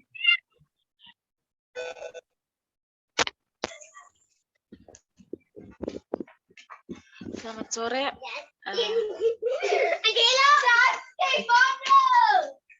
Terima kasih Ibu Eri yang sudah menjelaskan tadi. Halo, bisa kedengaran suaraku? Bisa, Dengar Mbak Ausin. Ya. Gini, Bu, Mbak Ausin dari mana ya? jaringan. Mbak Ausin dari mana? Gini, Mbak Ausin kayaknya lagi ada di rumah nih.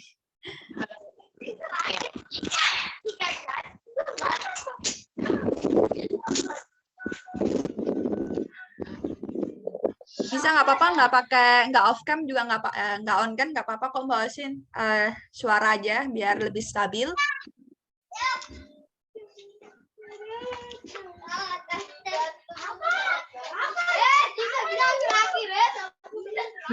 Rame background-nya. Iya, ada banyak background. Apa kita boleh, Mbak Ausin sudah bisa bergabung? ya sudah Oke. Kak. Begini tentang ritual ya. Saya dari NTT. Kami juga punya tentu kami punya ritual atau tradisi banyak punya ritual. Nah, yang saya kritisi ritual itu banyak yang maaf ya, saya dari agama Katolik. Nah, banyak ritual yang bertentangan atau bertolak belakang dengan agama. Kalau di Islam itu musyrik ya. Kalau di agama kami Katolik itu penyembahan berhala. Saya kasih contoh gini. Di tradisi kami kebanyakan NTT itu masyarakat NTT itu memberikan sesajen kepada kepada arwah-arwah, kepada orang yang sudah meninggal. Nah, ini logika saya gini. Makanan untuk tubuh, kan, makanan untuk tubuh, untuk energi, untuk kekuatan kita. Kok masih ritual-ritual itu masih dipertahankan begitu. Nah, Ibu, saya mau bertanya. Ini saya mau ambil tentang itu untuk naskah teaternya. Cuman saya masih agak canggung dengan penontonnya. Kalau tidak terima, kelompok-kelompok yang tidak terima, karena itu memang sudah menjadi tradisi yang mendarah daging, gitu. Tetapi yang saya kritisi itu sangat bertentangan atau bertolak belakang sekali dengan agama gitu.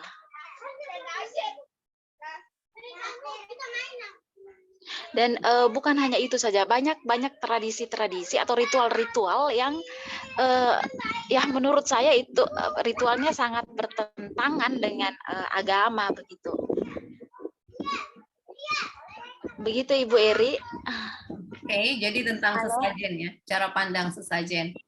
Nah, Iya. jadi saya kira di seluruh Indonesia pada saat mengadakan ritual dan sesajen ini saya kira bukan hal yang baru, tetapi memang sejak zaman dulu kala di para orang tua kita, nenek moyang kita dulu masih menganut animisme, maka itulah yang dibawa sampai sekarang. Jadi mungkin cara pandang kita tentang sesajen. Jadi ada cara pandang agama, ada cara pandang kultural. Nah, ini mungkin yang jangan campur aduk. Jadi kalau menurut saya sih bahwa sesajen itu pada saat dibawa di dalam konteks agama, maka pasti dia musyrik. Nah, tetapi pada saat juga dia dia dibawa dalam konteks ini dalam hukum syariah ya. Syariah itu pasti dikatakan musyrik. Tapi kalau sudah sampai ke makrifat, maka bisa jadi itu bukan musyrik. Karena para orang-orang yang sudah mendalami agama seperti para wali, kemudian dia menganggap bahwa para wali yang dulu sudah meninggal itu masih hidup sebenarnya.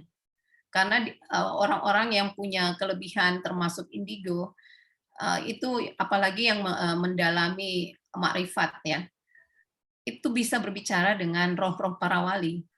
Dan mengapa sesajen itu masih ada? Karena sebagian masyarakat yang pengetahuan agamanya sampai ke makrifat menganggap bahwa itu sebenarnya merupakan menurut saya sih seperti media komunikasi gitu ya, dari orang hidup ke orang meninggal.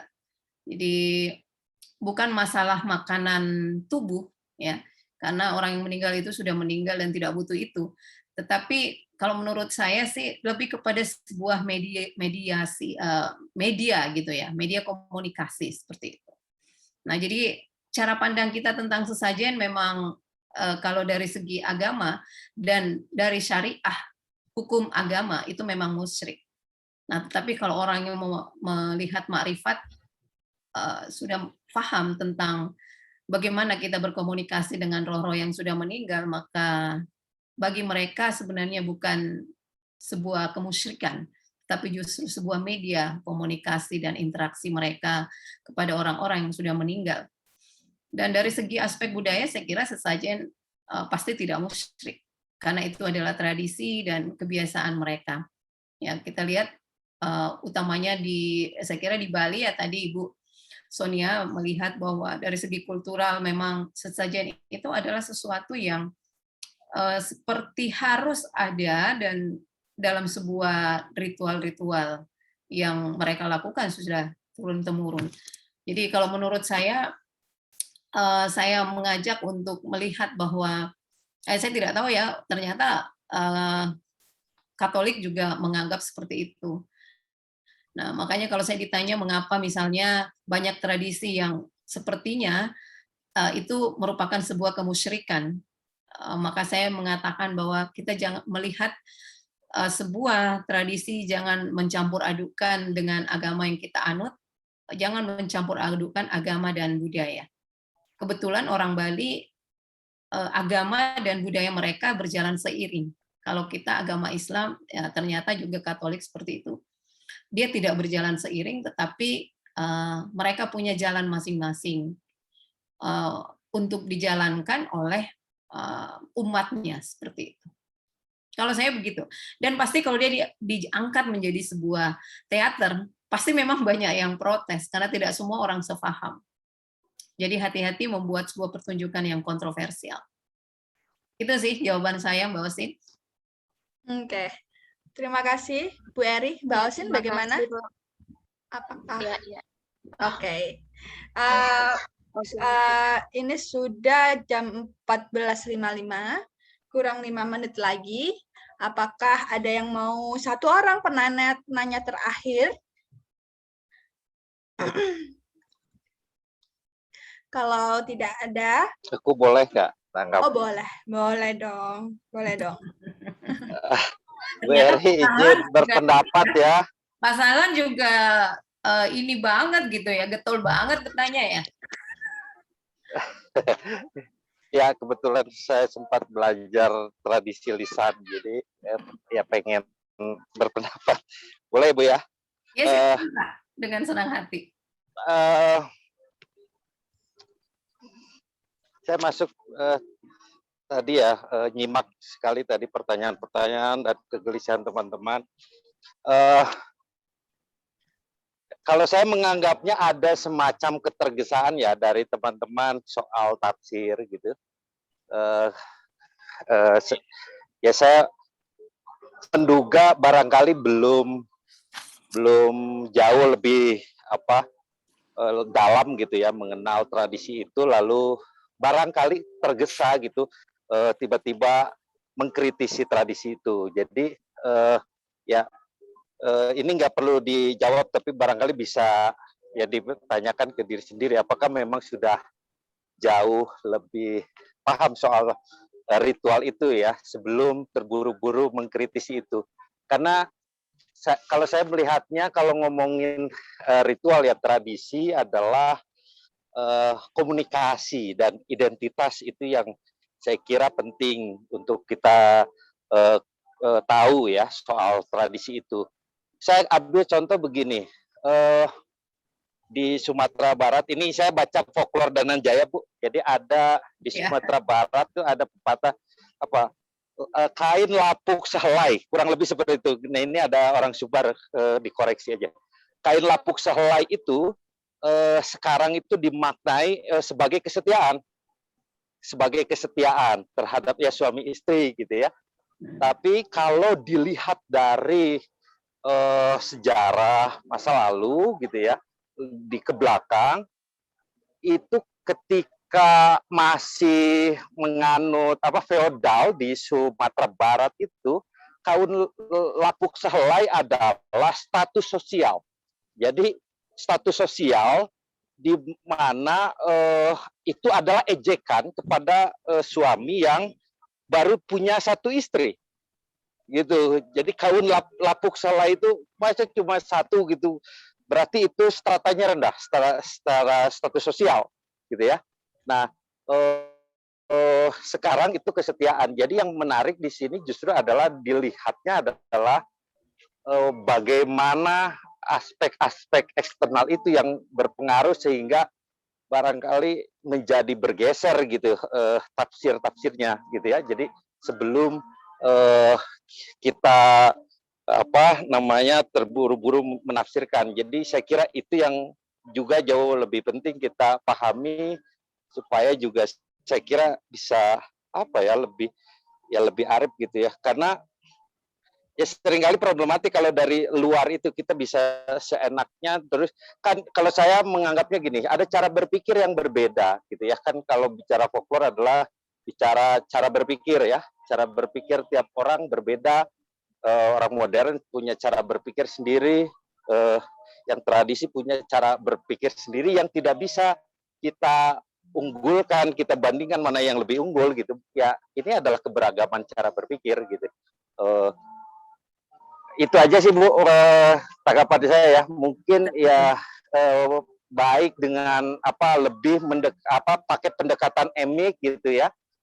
Cari tahu dari pemilik kelompoknya dulu sebelum barangkali mengkritisi gitu. Barangkali poinnya juga sama gitu, tapi ada bergeser karena situasi sosialnya yang juga bergeser, pengaruh lain-lainnya gitu. Nah itu karena mengkritisi apa gitu kan, kita harus tahu apa yang dikritisi gitu ya. Barangkali juga bukan mengkritisi bahwa ya itu memang dulunya juga begitu tafsirnya kan gitu.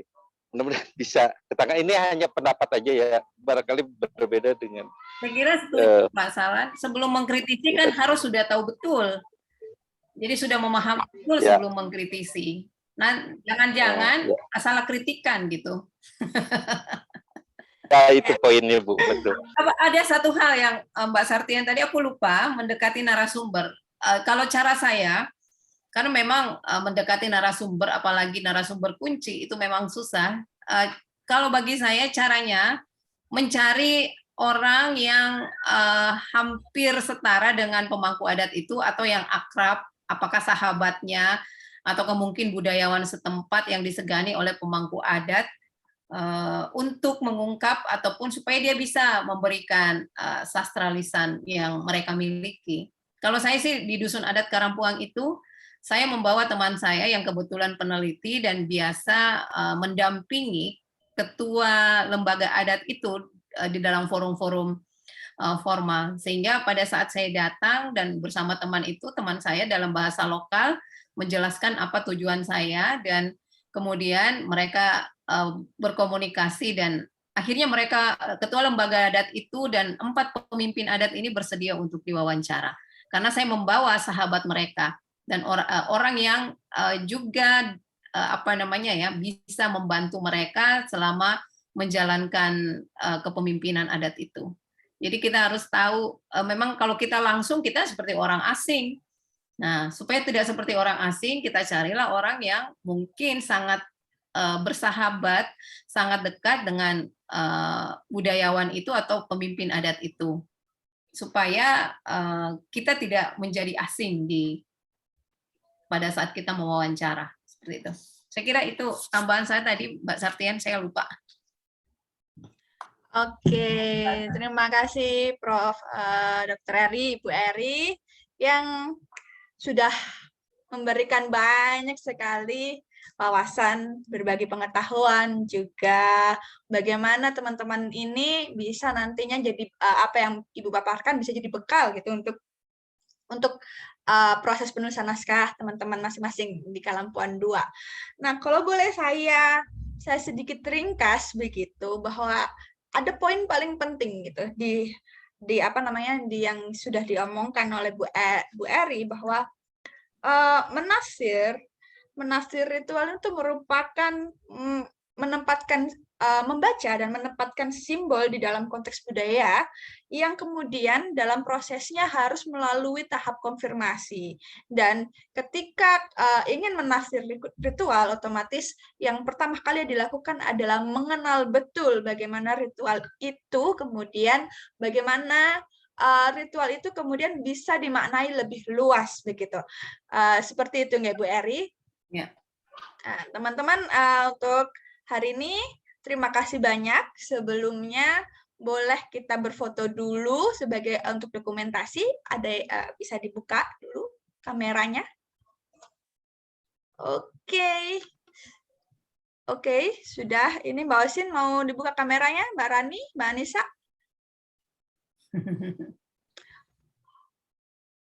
Oke, 1, 2, 3.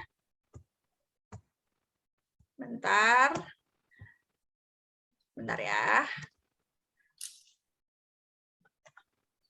Lagi ya, 1 kali lagi. Boleh dengan gaya yang berbeda. 1, 2, 3. Oke, terima kasih teman-teman semuanya sudah hadir di Kalampuan 2 bersama Dr. Eri. Dan semoga bermanfaat apa yang dipaparkan oleh Dr. Eri dan menjadi bekal untuk teman-teman semua dalam penulisan naskah Kalampuan 2. Terima kasih. Wassalamualaikum warahmatullahi wabarakatuh. Salam sejahtera, Om Swastiastu. Teman-teman, ketemu lagi. Terima kasih Bu Eri. Terima kasih Bu Eri. Terima kasih Bang Bahwi dan teman-teman. Pak Sarman. Sukses ya dalam penulisan semua. Semoga semua sukses.